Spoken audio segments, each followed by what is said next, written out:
नयन ने दिखाया है सबको सच और सच देखकर मासी के पैरों के तलीके से जमीन सरक गई है। Hey everyone, welcome back to my channel. Nayanthara serial में किस तरीके से नयन ने सभी लड़कियों को बचाया और अपने आश्रम की या फिर गुरुजी की जो सेवक सेविका थे उनकी भी जान बचाई, ये सब आपने देखा। और किस तरीके से एक भटकी हुई आत्मा को उसकी माँ से मिलवाया। तो मोनाशा जो थी उसकी आत्मा दिखाई दे रही थी नयन को, और नयन बार बार उसकी मदद से सभी लोगों को वहाँ से बचाकर बाहर ले आती है। और उसके बाद मासी के गुंडे आकर उन लड़कियों को वापस ले जाते हुए मारपीट भी करते हैं, चोट भी लग जाती है। और उसके बाद नयन बिल्कुल माँ काली का रूप धारण कर लेती है और माँ काली की जो कटार है वो उठाकर कहती है कि अगर यहाँ से किसी भी लड़की को बाहर ले जाने की कोशिश करी ना तो एक एक को यहीं पर काट डालूंगी।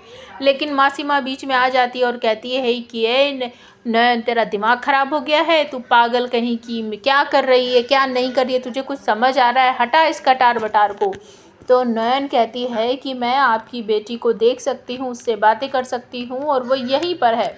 मासी माँ कहती है ऐसा कुछ भी नहीं होता है कि तुम मेरी बेटी को देख सकती हो, तुम मेरी बेटी के बारे में जानती ही क्या हो। तो नयन उससे बातें कर रही होती है और कहती है मासी माँ, मैं आपको मोनिशा जो कह रही है वो ही सुनाती हूँ। मोनिशा दो चार बातें बोलती है, मम्मा आप बचपन में किस तरीके से मुझे लोरी सुनाती थी, लोरी के बाद मुझे नींद आती थी, उस रात में किस तरीके से भाग गई थी और पता ही नहीं चला कैसे वो टक्कर लग गई मुझे उस ट्रक से और मैं मर गई। ये सारी बातें जब वो सुनाती है मासी माँ को तो मासी रोने लगती है, क्योंकि ये सारी बातें उसकी और उसकी बेटी के बीच की थी, जिसे बहुत से लोग बिल्कुल भी नहीं जानते थे, क्योंकि ये बचपन का समय था।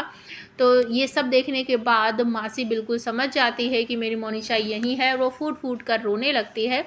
और उसके बाद कहती है कि ऐसा नहीं हो सकता, मैं अपनी मोनिशा को आखिरी बार देख सकूं। तो नयन भागकर दूध लेकर आती है और मोनिशा के सर पर डालती है और उसके बाद मासी को कहती है कि ये रही आपकी मोनिशा। और ये वो सच है जो नयन दिखाना चाहती थी मासी को, कि आपकी बेटी की आत्मा भटक रही है और आपकी बेटी नहीं चाहती थी ये सब करना, तो आपको ये सब बंद कर देना चाहिए। तो मन पिघल जाता है मासी माँ का और वो मना कर देती है कि अब इस धंधे में कोई भी लड़की नहीं रहेगी, जितनी भी लड़की है उन सबको छोड़ दो, जाने दो। और ये सब सुनने के बाद लोग भड़कते